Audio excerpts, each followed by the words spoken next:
Hello friends, welcome to EPG Pathshala. I am Dr. Anurekhachari Wagh, Assistant Professor, Department of Sociology, Savitribai Phule, Pune University. Today we are going to discuss the module titled Political Context of Land Reforms Part 2. This module is part of the paper Agrarian Social Structure on Change. Dr. Manish Thakur of IIM Kolkata has coordinated this paper. In this module, initially we are going to look at three major agrarian theses. Later on, we will focus on land reforms in India and then have a detailed understanding of land reforms in West Bengal. In try to have a detailed understanding of land reforms in West Bengal, first we will try to look into United Front government policies, then Left Front government policies, then focus on Operation Barga, and finally we will look into how all these have brought about agrarian change within the context of West Bengal and then later India. In India, the question of land reforms assumed a high priority at the policy making level immediately after independence. The agrarian upheavals in the different parts of the country, including major movements such as Telangana Revolt and the Tibhaga movement on the eve of the transfer of power, made land reforms an issue of urgent discussion, deliberation and action at the highest political and government levels. In fact, soon after independence, there emerged three major agrarian theses based on which three blueprints for the political action relating to the land problem.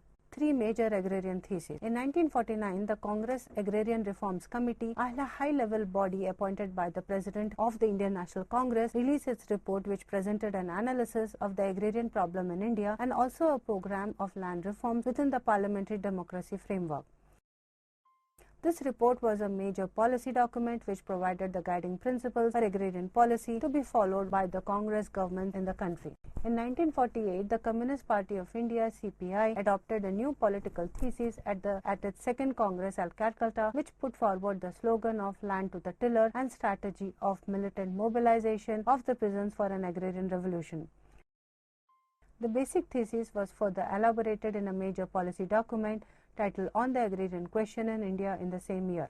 Again in 1948, some of the followers of Mahatma Gandhi made a major policy decision after the leadership of Vinoba Bhave to launch the Sarvodaya movement. A year later, this assumed the form of well-known Bhudan Gramdan movement. These were not only the three major programs for social action, but also three diagnoses of and approaches to the land problem. The leaders associated with the above theses were guided not merely by their intuition and political instinct. They also tried to seek a theoretical basis for these experiments in land reform. In fact, social scientists were associated with all these three political theses. The Congress Reforms Committee, for instance, had among its members one of the most distinguished economists, M-13.The, who played a major role in preparing its report. He was responsible for the conceptual and analytical framework of this report, on the basis of which it recommended adoption of peasant farming assisted by cooperative organization. The committee suggested a lower as well as an upper limit to peasant farming. Similarly, in preparing the agrarian thesis of the Communist Party, the major role played by Bhovani Sen, the Marxist expert on agrarian question. Drawing upon Lenin's approach to the agrarian problem, Bhovani Sen showed how the land to the tiller program could not be achieved unless there was a simultaneous attack on feudalism inherited from the past and on capitalist landlordism fast emerging at that point of time. Apart from emphasizing the necessity of a political revolution which would decisively change the balance of power in favor of the peasants, he emphasized the role of economic measures to achieve the political objective. In his view, abolition of landlordism by itself was not enough unless it was reinforced by other measures to break the monopoly of land which was earlier in the hands of feudal landlords and may now shift to the capitalist landlords and rich peasants. He put forward the idea of nationalization of land for this purpose. Finally, in Vinoba Bhave's Bhudan Gramdan movement, a leading role was played by leaders like Jayaprakash Narayan and other social scientists of the Institute of Gandhian Studies, Varanasi. Vinoba Bhave's movement had its intellectual basis a Gandhian theory of trusteeship. It was an attempt to solve the problem within the Indian traditions of rural communalism by urging through the social pressures the landed classes to voluntarily surrender a part of the land for the landers of the village. These three initiatives were the major developments for changing the agrarian structure. Evaluation of land reform. Political acceptability of the concept of land reforms and subsequent legislative measures in the early years of independence were partly attributed to the intensity of the Telangana and the Tibaga movements. Similarly, the rise of Naxalism and the threat posed by it in the late 1960s was one of the main factors responsible for the sense of urgency with which the ruling elite revived the question of land reform during the late 1960s and early 1970s. Attempts to alter directly the patterns of distribution of land holdings in India assumed the form of four types of experiments: land reform from above through land legislation on the lines of broadly indicated by central government, enacted by the state legislatures, and finally implemented by agencies of the state governments.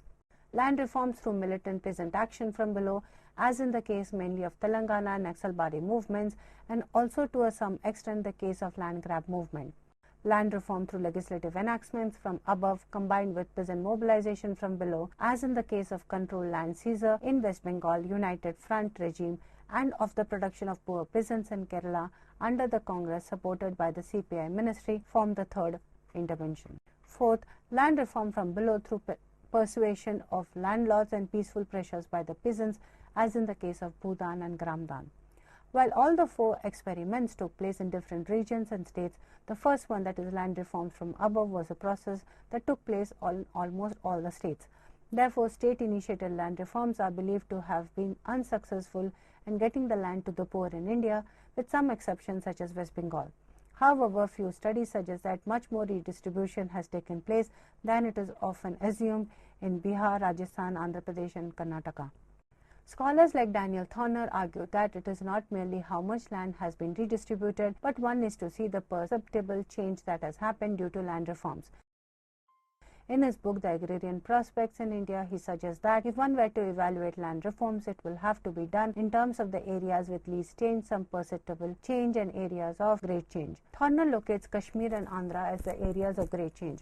However, he attributes the great change in Kashmir not only due to the land legislations but the unusual political circumstances of the village since 1947, which gave stimulus to these changes. Regarding erstwhile Andhra Pradesh, he attributes it to the peasant organizations which exerted pressure from below to get land reforms implemented more effectively in certain parts of the state. P.C. Joshi indicated that land reforms did bring important changes in the agrarian structure.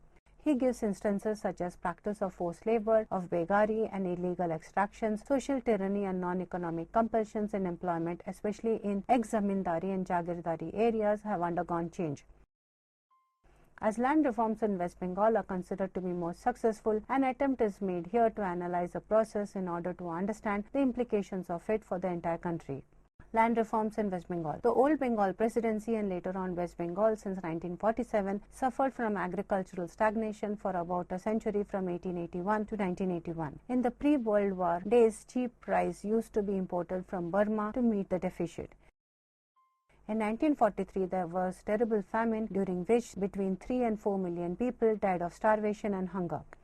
This horrendous event left indelible mark on the individual, community and administrative psyche regarding food security in the state. Since 1944, the state had some type of public distribution system, PDS, on the ground. Statutory rationing was abolished in the 1950s, but a modified rationing system continued all over the state. Major legislation concerning land reforms was passed by the Congress regime in the 1950s. One of the first acts passed was the Bagardar Act of 1950, which aimed at making eviction of Bagardars difficult. Eviction was henceforth only allowed in cases where the landlord or the landowner wanted to take back the land for self-cultivation. Although the Estates Acquisition Act of 1953 had individual ceiling provisions, the total area voluntarily surrendered by big landlords was only around 3 lakh acres. These lands were not fertile and some of them were disputed properties. The dominant force in the rural area was the rentier class, which was not interested in production. So the land that they kept clandestinely beyond the ceiling was not used by them for the production by direct means. These were all let out to the tenants at will, the sharecroppers who had no formal rights. Some of them just kept lands fallow. Many recorded tenants also had vast areas under their possession. Though the intermediary class lost its intermediary rights, its social and political position still remained high. In 1954, the state government passed the West Bengal Estates Acquisition Act, the major purpose of which was to abolish the intermediary interest in land. The provision of these two acts, 1953 and 1954, were incorporated in the Comprehensive Land Reforms Act of 1955. This act stipulated a ceiling of 25 acres on all agricultural holdings.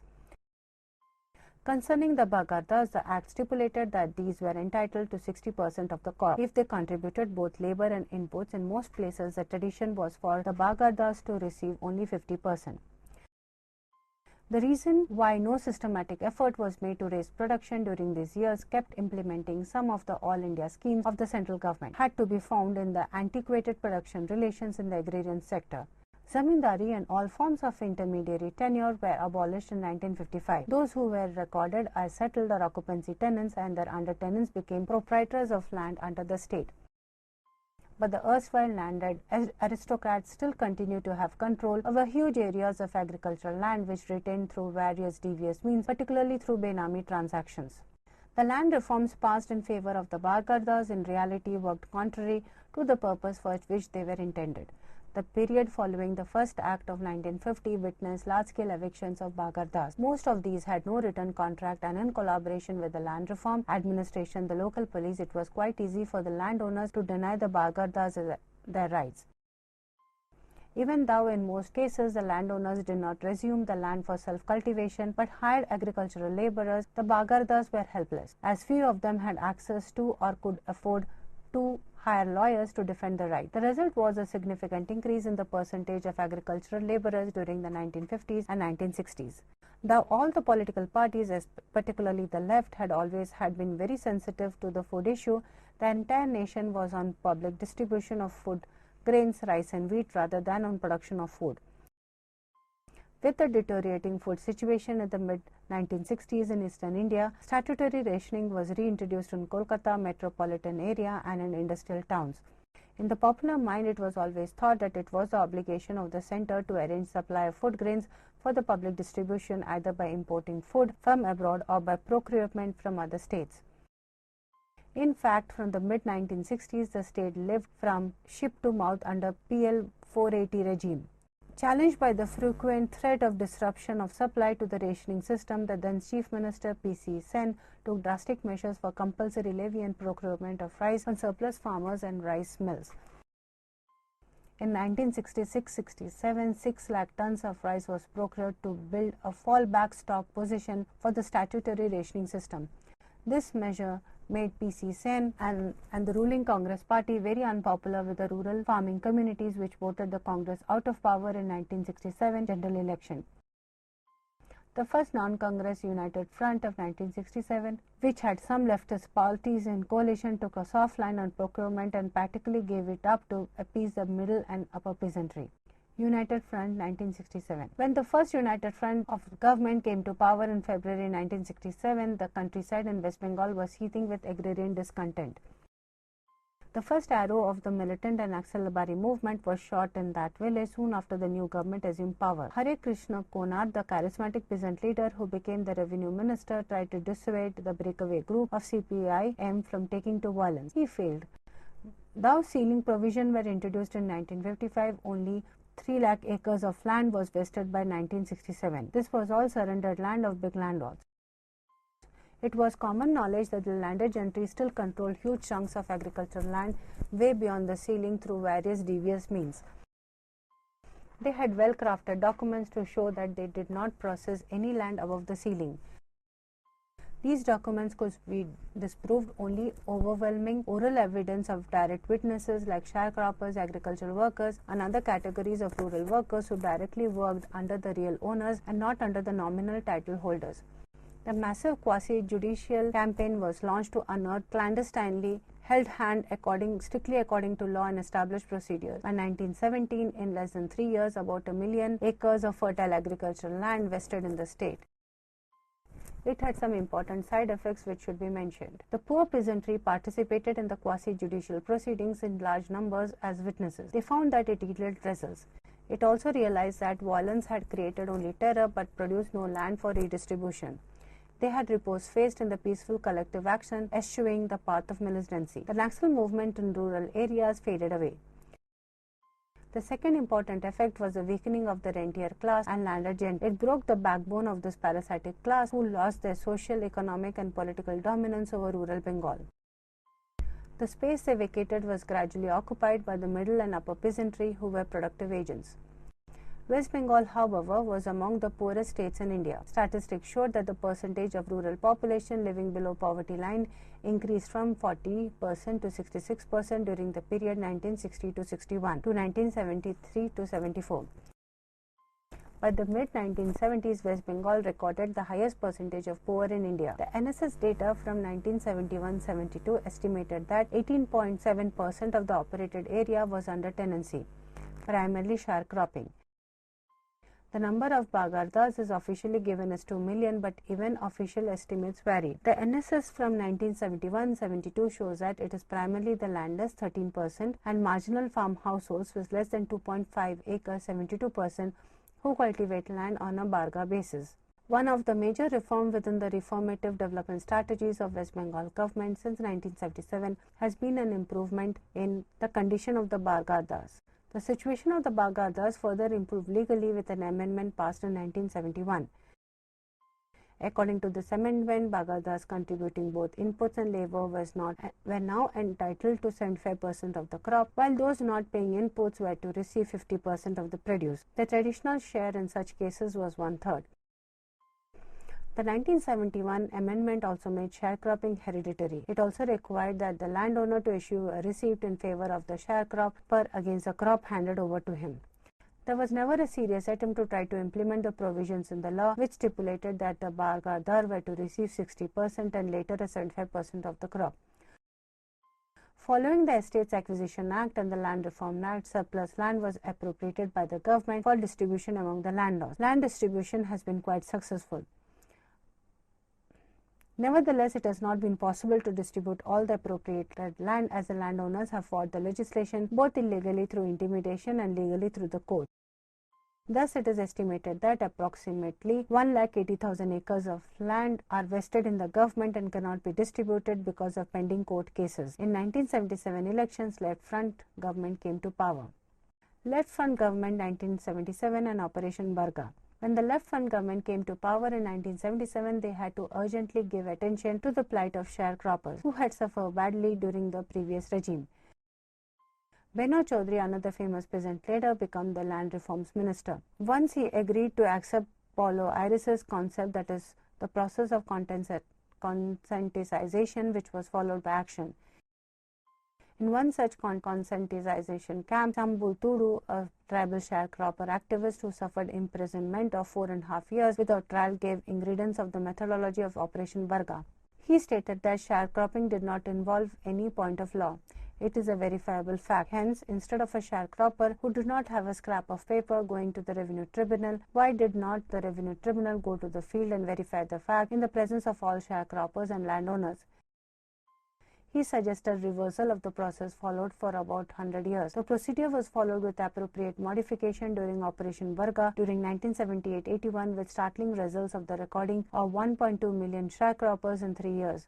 Camps were set up in the rural areas by government officials in collaboration with peasant organizations, and the local people could verify the claims of the Baghardas, and the Baghardas were issued a temporary registration certificate on the spot. The emphasis was on a group action to enable the beneficiaries to overcome the fear of the landlords, creating a mutual support system. The first phase of land reform successfully broke the strange hold of landed aristocracy on the society and politics of rural West Bengal. How significant this factor was became evident in the first election to 3-tier panchayats in 1978. In 1978, elections were held for the 3-tier panchayat systems in West Bengal. CPIM had at that time a total membership of 30,000 in West Bengal, concentrated in the Kolkata metropolis and a few other industrial centers. This party, along with minor partners, had to put up with around 80,000 candidates. Where would they get so many candidates when they had hardly any base in the rural areas? The upper and middle peasantry, now free from the social and economic yoke of the landed gentry seized the opportunity. En masse, they moved in to offer themselves as candidates of the left front. They came in not for any ideological consideration but to protect their own interest. The class that came to power in the panchayats were productive agents and so were interested in production. They were tasting power for the first time in generations after political demise of their entire landed gentry. From the 1980s onwards, in the sixth five-year plan, a massive transfer of plan funded started for rural development and poverty alleviation schemes. The middle peasantry, now in the power of the panchayat, started using public funds, particularly wage employment funds, for creating public works in support of agricultural production. While public investment in irrigation as reflected in canals was not significant, either in West Bengal or in the All India context, the state surpassed surprisingly the All India figures of tube wells and other resources. These other sources were created by panchayats under the control of ascending middle peasantry. Tube wells were sunk mainly through private sources. Panchayats also in some places played a role. Investment of wage employment funds such as NRER, RLEGP by panchayats for other sources acted as a catalyst for mobilizing private funds for shallow and small power tube wells. In the panchayat elections, left front got a large majority, and especially the CPIM, which won about 70% of the seats in the panchayats. According to the Panchayat Act, the panchayats were entrusted with various functions ranging from sanitation, road construction to rural upliftment and tax collection. However, once left front captured the rural seats of power, the state government has utilized the panchayats for the implementation of its rural development programs and land reform policies. In Bengal, special emphasis was given to tenancy legislation. In order to implement the Bagharda legislation, the government launched Operation Barga, the object of which was to facilitate the recording of the Bagharda's right to cultivation. The main difference between the agrarian program of the left front government and the attempts made earlier in the West Bengal or other states is that an attempt has been made to supplement the traditional measures of agrarian reforms by developing a broad support mechanism by establishing functional linkages with the bureaucracy, elected rural self-growing institutions and peasant organizations. The purpose of Operation Barga as well as that of tenancy legislations were to secure the right of the Baghardas to cultivate the land. The rationale behind the strategy is that control over the main resource, land, would make the Baghardas less dependent on the landowners. Many Baghardas were indebted to the landowners whose land they cultivate, as they often have to take loans at a very high interest rate from them for cultivation and even consumption. Because of this indebtedness, they were reluctant to press for higher shares of the produce to which they are entitled according to law. While registration of occupancy and cultivation rights does not ensure that the Baghardas will not be evicted, it does not in itself make the Baghardas economically independent of the landlords. In order to help the Baghardas become economically independent of the landlords, the government launched a special credit program for registered Baghardas who are entitled to receive production loans on favorable conditions. This supplementary program in principle enabled the Baghardas to press for his or her share one produces, as they could no longer be dependent on the landlords for loans. Increased access to credit on favorable terms and higher shares of the produce would in turn improve the economic situation of the Baghardas. Apart from measures to improve the situation of the Baghardas, the left front government took measures to improve the economic condition of the landless laborers, many of whom remain employed for many months a year. The most important program for the landless and land poor is the National Rural Employment Program, which engages workers, road building and other construction programs during the lean season. The left front government conceived this as a relief program rather than the structural reform program, as the government introduced minimum wages for agricultural laborers and encouraged the laborers to organize themselves. The objective was not to end exploitation, because that could not be accomplished within the framework of Indian Constitution by a state government, but to erase the highly personalized dependency relationship. A remnant of feudalism was reduced as far as possible. While the program did bring a great deal of relief and economic support, the objective was primarily political. The rationale was that increased employment opportunities on the NREP would make the agricultural laborers less dependent on the landlords and thus make it possible for them to press for higher wages. Another program which was given priority was the registration of titles to homestead lands. Many of the landless laborers and sharecroppers do not possess the land on which their huts are built, but live on the land of the landowners, who because of this tie are in a position to dictate the terms for sharecropping arrangements and labor contracts. The previous government in 1975 passed a Homestead Land Acquisition Act, but no attempts had been made to implement it, and those without homestead had not tried to press for their rights because their economic independence on the landowners. Along with the policies to reduce economic independence of the sharecroppers and the landless laborers, the left-wing government took measures to implement the registration of titles to homestead land. In addition, the left-wing government pressed for more vigorous implementation of land registration to detect surplus land and distribute it to landless, taking advantage of a law passed during the internal emergency which allowed free title to homestead plots up to 5 cents for a homeless family. Many cases were also recorded in tandem with Operation Barga, like giving title to such actual occupiers. In qualitative terms, over 1.6 million sharecroppers were recorded giving their hereditary right of cultivation and a fair deal in crop sharing with certificate of sharecropping, which could be used as a document to establish one's identity and also for securing crop loans from institutions. About 1 million acres of vested land were distributed among 2.5 million household beneficiaries who were landless or land poor peasants. 500,000 households were given a title to homestead plots.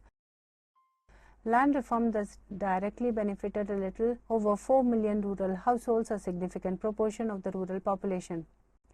There has been a controversy regarding the percentage of arable land covered by land reforms. About 1 million acres of land redistributed would constitute 7 to 8% of the total cultivable land. Scholars computing from NSSO's figures suggest that percentage area under Operation Barga would be around 7%. However, Land Revenue Commission's assessment would put it around 25 to 28% of arable land in West Bengal, which went in favor of direct beneficiaries of land reforms. This is a sizable area. One can reasonably presume that these lands, which were either indifferently cultivated or kept fallow, started to be cultivated at the suboptimal level to the extent labor can substitute capital. The impact of it on total production must have been significant. Independent studies conducted in mid-1990s revealed that there was 17 to 18% increase in productivity in the fields operated by registered sharecroppers. This finding validates the hypothesis that with the security of tenure and fair crop sharing, sharecroppers would have the incentive to increase production. They might be using more labor per unit of land than necessary, but such efforts would certainly enhance production. To sum up, the main features of the left government were recording of the sharecroppers to secure the legal rights, Operation Barga, distribution of available land to landless and land poor with active cooperation of the panchayats, drive to detect and vest more sealing surplus land, giving institutional credit to sharecroppers and assignees of vested land, assigning permanent title for homestead purposes to all who are occupying land of others as permissive possessors, provision of irrigation to assignees of vested land, change in the revenue system, provision of subsidies to the assignees of vested land for the development of the land, restoration of land alienated by the poor and marginal farmers through the distress trail, designing food for work programs for infrastructure benefiting primarily the poor. In the election to these panchayats, left-front parties had mobilized the rural poor in order to ensure people's participation in the implementation. The legal frame does not allow for land reform measures. It is in this context that land reform is considered to be the cornerstone of the entire rural development strategy in West Bengal. One of the main concerns of Operation Barga was to record the sharecroppers in order to secure the legal rights. It should be pointed out that this concerns the right of occupancy only and not the right of ownership.